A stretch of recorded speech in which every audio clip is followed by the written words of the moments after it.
Salam berdaya. Nah, kembali sobat pendengar dan penyimak Pateman Punya Cerita. Ya, kita daripada nganggur, nyantai, ngobrol tadi. Nah, ini yuk bikin podcast gitu kan. Topiknya apa ya udah ngalir. Hari ini kita coba untuk ya sambil bikin kopi. Ini saya nyebutnya ngopi on the spot. Aduh, hidupin itu. Sambil belajar gitu. Gimana?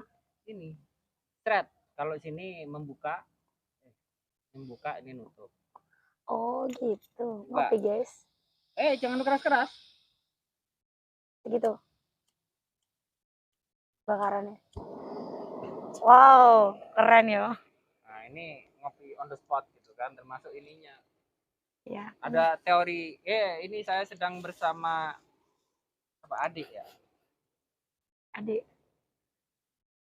Adik, kita nyantai ngobrol, lama nggak ketemu, yang kebanyakan ya ngenang lah sambil cerita-cerita gitu.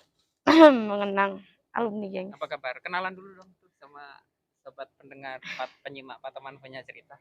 Halo, perkenalkan nama saya Septi, anak didiknya Kak Dwi. Terus anak apa? Angkat. Anak angkat. Nah, ini salah satu alat untuk ngopi on the spot. Ini sudah agak apa mamel ya. Itu yang buat ngancurin. Makan. Kaples enggak? Enggak ya? Enggak. Enggak. Enak ya? Kan kopi? Kira enggak enak. Kenalan sama kopi. Ini jenis kopi Robusta. Metode sangrai, belum ke roasting. Jadi ngopi itu ada dua, Sep. Cara menjadikan kopi biji menjadi seperti ini itu ada dua. Satu sangrai, yang dua roasting. Sangrai itu pakai manual. Apa kalau bahasa Balinya biasanya yang digoreng. Digoreng manual gitu kan. Yang kedua adalah pakai mesin. Kalau ini kelemahannya manual itu rasa kurang kuat. Tapi kalau roasting rasa kuat karena ada prosesnya detail. Karena kalau sangrai itu kadang teledor gitu kan. Seharusnya stabil muter membalik muternya supaya ini untuk proses gininya itu harus stabil. Tapi kadangkala itu harus berhenti sesaat, itu berbeda efeknya. Itu ngopi. Tapi sama-sama kopi kan? Sama-sama kopi. Ngopi kan? Kopi guys. Nah, ini manual. Nah, terus sambil kita nunggu air sama kopinya. Gimana? Apanya? Ketika dari sensasi cerita dari SMP ke SMK. Seru sih. Ada peningkatannya. Dari kita remaja menuju dewasa. Yang mungkin ada yang sudah dewasa. Tapi dan ada yang mau dewasa. Ada orang dewasa usianya, tapi cara berpikirnya kadang belum dewasa gitu ya. Iya, ada banyak yang seperti itu. Cerita dong. Proses mulai pendaftaran sampai titik sekarang sudah kurang lebih 2 minggu ya masuk sekolah gitu kan. 1 bulan. 2 bulan kan? 6 minggu. 2 bulan kali aku 6 minggu. 18 Juli masuk. Oh iya. Itu awal-awal mau masuk ke SMK ya, baru-baru daftar itu takut pertama. Biasa menjadi adik kelas takut kan. Mikirnya baru kemarin jadi kakak kelas, sekarang udah jadi adik kelas aja nih. Itu takut ada kayak konteks bullying gitu. Bullying. Tapi setelah berjalannya waktu dan setelah dijelaskan oleh kakak OSIS yang di sana itu sekolah anti bullying. Dan kita juga nggak boleh membuli ya guys, nggak boleh membuli. Itu pengalaman saya di sana, nggak ada pembulian, cuma ada sedikit pembulian. Nggak ada bahasanya pembulian, gimana ya? Tapi sedikit ada pembulian. Itu enggak konsisten banget, katanya nggak ada pembulian tapi ada gitu. Ada sedikit pembulian, bisa dibilang pembulian atau sedikit pembulian. Pembuliannya dari segi nggak jelas. dari segi nggak jelas, yang mungkin banyak aib ya di kelas, dan nggak bisa saya ceritakan sedetail itu kan, jangan Kak, privacy kan. Oke, secara umum saja kita bahas kasus bullying gitu ya. Jadi kalau kasus bullying itu sebenarnya gini, kalau dulu era-era zaman dulu terhadap bullying itu tidak berpikir ke bullyingnya, Apanya? tidak berpikir orang maksud bullying itu untuk menjatuhkan, tapi di situ dalam konteks pertemanan. Contoh nih, wah kamu itu gini gini gini dan sebagainya. Yang kadang itu yang disebut sekarang bullying, padahal dulu orang fine fine aja gitu. Termasuk dari sisi metode metode belajar gitu. Kalau dulu misal nih Kak Dwi di sekolah ditempeleng sama guru plak pulang, Bu aku ditempeleng loh, salahmu apa, aku gini gini gini gini, ya salah dewe. Iya. Nah hal-hal semacam ini yang kadang dalam konteks udah mendidik, dalam konteks pendidikan esensi pendidikannya itu luntur, yang menyebabkan kadangkala ya tergantung persepsi ya, kembali lagi tergantung persepsi dari masing-masing orang gitu kan. Ketika menganggap pendidikan kekerasan, keras dalam tanda kutip keras mendidik, sama kekerasan fisik itu kan berbeda, karena logikanya nggak sampai juga seorang guru itu memukul anak kalau nggak keterlaluan. Iya. Karena kalau anak terbiasa dibela, dia kedepannya kemandiriannya itu kurang kan gitu kan. Nah, hal-hal semacam itu yang harus dipahami gitu kan dalam konteks mana. Termasuk attitude membuli ya. Tata krama dalam membuli dalam tanda kutip tadi. Jadi dalam bercanda dan sebagainya bisa jadi kalau orang baperan meskipun bercanda itu jadi bullying. Iya. Padahal bercanda. Nah, konteks-konteks ini yang kadang terjadi miss ada jarak persepsi yang berbeda, nggak satu frekuensi. Nah, ngomong-ngomong nih, waktu tadi bilang kakak-kakak OSIS, ada nggak kakak-kakak OSIS yang sangat berkesan? Ada. Cowok apa cewek? Cewek. Cewek. Saha tuh. Ada deh. Kepo ya. Namanya, yuk barangkali dia nonton. Namanya itu Kak Amel sama Kak Linda. Kak Amel, Kak Amel. Halo Kak Amel. Halo Kak Linda. Halo Kak Linda. Ini adiknya di sini. Terus? Dia itu ngingetin aku waktu jadi OSIS. Yang dibilang humble ya humble, dibilang keras ya keras. Oke. Jadi itu ya udah ngalir aja gitu. Kita bercanda ya bercanda bareng. Terus ada lagi satu kakak OSIS yang ngingetin aku banget. Dia itu diam-diam memperhatikan. Itu bukan cewek, oh cewek guys, cewek. Itu namanya Kak Silvi. Halo Kak Silvi. Dia itu orangnya kereng. Kebetulan dia ikut AKNAD dan sekarang udah jadi laksana. Selamat. Dulu itu dia Pradani. Tak kira Pradana Putri. Iya, Pradana Putri. Yang ada Pradana Putra dan Pradana Putri, enggak ada Pradana Pradani. Iya. Itu tak kira keren galak ngelabraan gitu Kak. Tapi ternyata dia itu tiba-tiba nyapa saya. Iya. Nggak kenal kan. Jadi belum manggil nama. Halo Dek, mau ikut OSIS tak gitu. Tak bilangin dong, kan belum ada pemilihan OSIS Kak gitu. Belum ada kayak yang gimana ya? Kalau di sana itu kan kayak seleksi gitu Kak mau ikut OSIS. Belum ada kan Kak gituin. Terus kamu rencananya mau kemana? Mau ikut ambalan gitu. Oh ambalan ya, tak kira kamu anak-anak OSIS gitu. Oh kakak sendiri aja ambalan, tak gituin. Tak perhatikan kamu itu kayak anak-anak OSIS banget tak gitu. Kan kebetulan dulu itu kan belum dapat baju sekolah, masih pakai baju SMP dan aku pakai jas. Dari SMP ku yang pakai jas sama aku sendiri. Iya. Asik. Pakai jas sendiri dong. SMP mana? SMP mana? SMP Negeri 1 Blimbing Sari. Berarti Anda itu produk SMP 1 Blimbing Sari ya? Iya.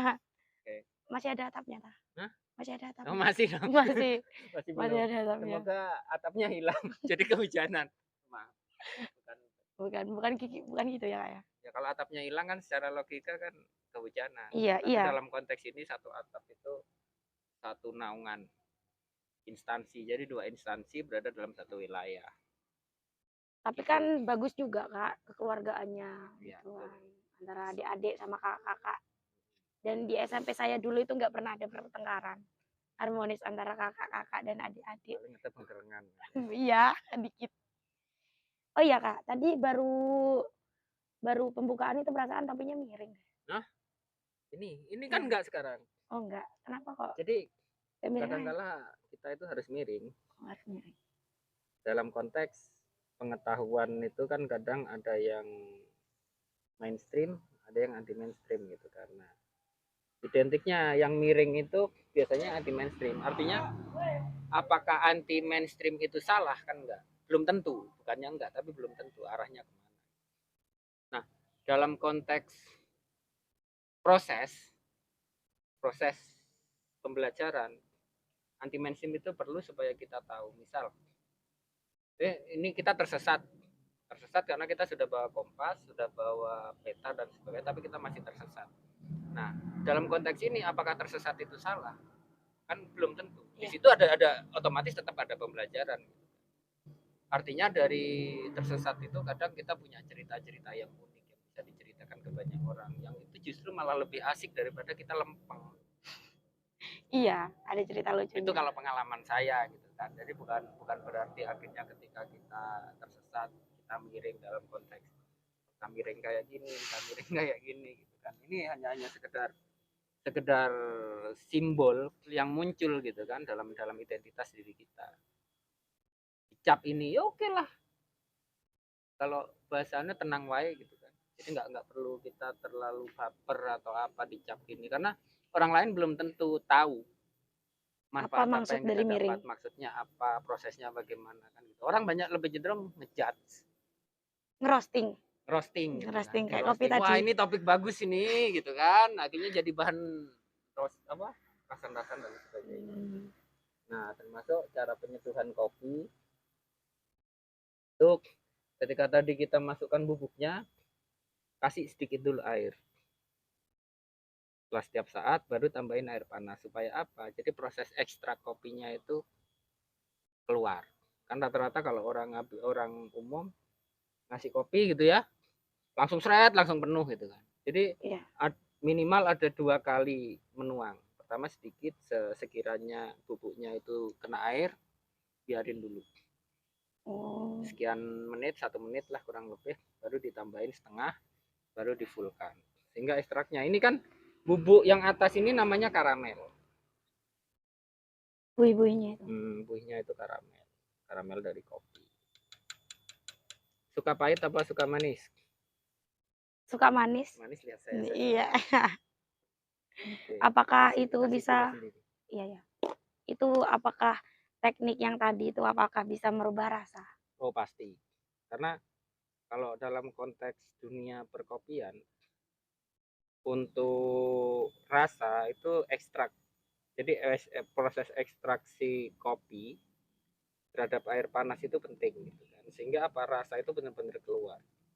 Jadi ada kopi yang biasa dijual kasih ukuran sendiri. Termasuk memberikan gula. Jadi dalam tata krama perkopian gula itu tergantung dari yang minum, bukan tergantung yang buat. Cara ngaduknya juga gimana? Bebas sih. Ngaduk bebas, guys. Bebas. Itu tipsnya ya. Tips untuk kopi. Kopi. Nah, baru kali ini keluar gara-gara ada Anda di sini. Seruput kopinya. Awas, selak.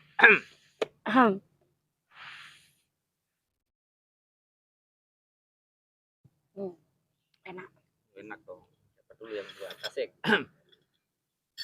Buat presiden yang buat, guys. Enak loh. Oke. Hal yang paling berkesan ketika pendaftaran sampai orientasi. Aku dipilih jadi ketua kelas. Ketua kelas. Oke, gimana rasanya dipilih jadi ketua kelas di dunia yang baru? Asing pertama, Kak. Kayak ya emang udah kenalan tapi kan belum hafal. Nah, Tak kira dari awal Mas Tawa itu kan udah dipilih nih jadi ketua kelas pas Mas Tawa. Saya kira pas Mas Tawa pas apa namanya?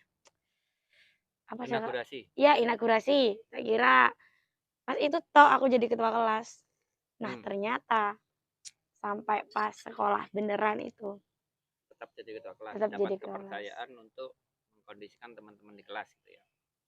Dan teman-teman semuanya itu enak-enak. Maksudnya itu bisa diajak kerja sama. Semuanya solid, semuanya kompak. Emang sih ada beberapa problem. Pas kompak. Pas Suatu kompak. saat di titik tertentu ini pola, dalam artian pola dinamika pembelajaran kita gitu. Ketika ada sebuah misi yang sama, itu lebih cenderung kompak. Tapi suatu saat ketika ada sebuah misi yang berbeda, visi yang berbeda gitu kan, tujuan yang berbeda, maka itu akan berpotensi ya, bukan langsung kita ke konflik, tapi berpotensi akan ada problem. Konflik. Sudah mulai tuh problem-problem, ada yang namanya ego gitu kan, ada yang nama kadangkala anaknya kayak gini kayak gini. Nah itu adalah bagian dari proses. Jadi kita tidak bisa kalau dalam konteks organisatoris gitu kan, kita jarang menjadi orang yang posisi di tengah, lebih cenderung mihak, oh karena dia temanku gitu kan. Jadi mencampur adukkan posisi pribadi dengan posisi jabatan. Padahal dalam struktur ketua itu kan juga merangkap anggota, jadi dia mendapat sebuah tugas tambahan untuk menjadi ketua. Iya. Padahal dia tetap posisinya juga sama-sama anggota. Sama-sama teman. Nah di sana ada ketua merangkap anggota. Maka di sini kita ada dua fungsi, fungsi sebagai pimpinan atau pemimpin, yang kedua fungsi sebagai sama-sama anggota. Nah di sini yang harus bisa membedakan. Membedakan apa? Membedakan posisi. Kapan kita harus memutuskan dengan posisi sebagai hierarki atau sebagai struktur sebagai ketua. Kapan kita memposisikan sebagai sama-sama anggota. Nah itu yang jarang sekali selama pengalaman Kak Dwi mengamati pola organisasi gitu kan. Jarang sekali orang dalam artian memahami itu. Membedakan antara posisinya sebagai ketua dan posisinya sebagai anggota. Maka lebih cenderung ketika mencampur adukan, wes orang ketuanya aku, apa cari aku, kan itu mencederai perasaan dari anggota yang Iya. lain gitu kan. Nah, ketika misalnya posisi, oh ya kita sama-sama anggota, cara ngomongnya akan berbeda dan itu otomatis. Ketika kita, oh aku di sini posisi sebagai pemimpin, ketika ada sebuah problem yang tidak mempunyai ujung titik temunya, maka di sini keputusan ketua yang ngedok apapun konsekuensinya, saya memilih ini dengan pertimbangan bla bla bla bla, maka ini saya putuskan, ini yang dipilih dok. Maka itu adalah menjadi sebuah kesepakatan bersama, dalam artian dalam konteks musyawarah dulu. Kadang ada nih yang voting gitu kan, ketika voting akhirnya voting itu mencederai juga ya, yang kalau yang setuju ya nggak Kalau setuju, nggak setuju ya. maka lebih cenderung semua masalah itu akan baik-baik saja ketika kita bermusyawarah. Jadi dimusyawarahkan dulu. Kalau ada dua pilihan, baru kita menengahi gitu. Kita ambil berdasarkan pertimbangan. Pertimbangannya apa? Jadi setiap opsi punya kelebihan, punya kelemahan. Mana yang lebih realistis, yang mana yang lebih memungkinkan itu untuk dilakukan bersama. Ini bisa ditawarkan, nah, ini opsinya ini, kelemahannya bla bla bla bla, kelebihannya ini kelemahannya bla bla bla bla, ini kelebihan ini. Mana nih yang sesuai dengan karakter kita? Mana nih yang sesuai dengan yang mampu kita lakukan bersama, kan gitu. Jadi menjadi pemimpin itu hanya sebagai sebuah pengkondisian, sebuah forum musyawarah. Keputusan, ketika keputusan itu menjadi keputusan bersama, maka itu lebih baik. Tidak ada yang merasa tercederai, semua orang yang ada di situ merasa punya tanggung jawab kan itu. Iya. Terus kan ngomongin forum ya. Kadang kan Kopinya ada diminum gitu. dulu. Minum dulu kali ya guys.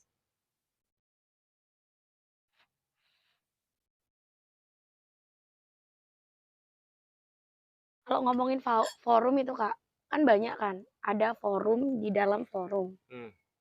Itu gimana sih? Kadang kan saya sendiri juga gitu. Forum di dalam forum itu karena Nyamanan.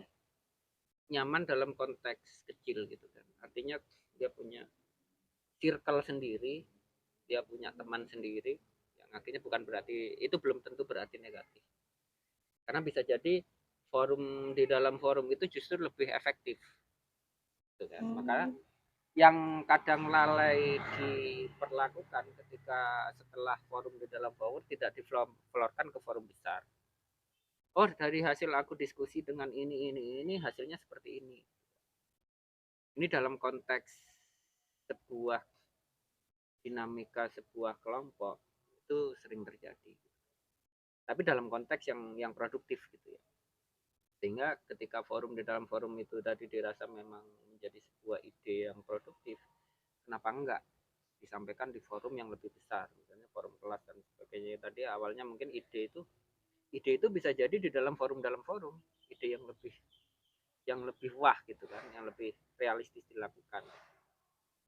Cuma itu tadi kadang-kadang orang lalai, akhirnya persepsi orang lain terhadap forum itu, loh kamu itu sudah punya forum besar kok membahasnya di forum kecil. Nah, hal semacam ini bukan klarifikasi hasilmu di forum kecil apa, kan berbeda gitu. Iya, iya, ya. Jadinya kan kalau kita nggak berbahasa dipikir negatif kan, Kak. Ya betul, Berarti harus banyak berpikiran terjadi positif. miss ketika kita persepsinya berbeda. Kemudian yang kedua adalah kita membahasnya di sebuah dalam konteks medsos, karena di sana tidak ada ekspresi. Kalau kita ngobrol gini, misalnya Septi lagi marah, kan tadi tahu, oh dia Iya, lagi marah, tekanan nadanya seperti itu. Tapi kalau bahasa tulis, chat, beda. orang bercanda pun kalau dia lagi sensitif, dia bisa jadi Dibikin masalah gitu. emosi. Nah, hal-hal semacam itu yang harus kita sadari. Gimana, Kak? Katanya Kakak itu habis naik daki ke gunung. Oh, Gimana jadi rasanya? bahas masalah pendakian. Kita Rasanya random aja ya, itu guys. pasti dah, rasanya itu ya nano-nano gitu kan, ada takut. Saya termasuk cenderung yang fobia. Fobia itu punya ketakutan gitu kan terhadap sesuatu. Saya termasuk fobia ketinggian gitu kan. Jadi kalau Tapi nekat misalkan naik dari gunung. atas gitu kan, misalkan di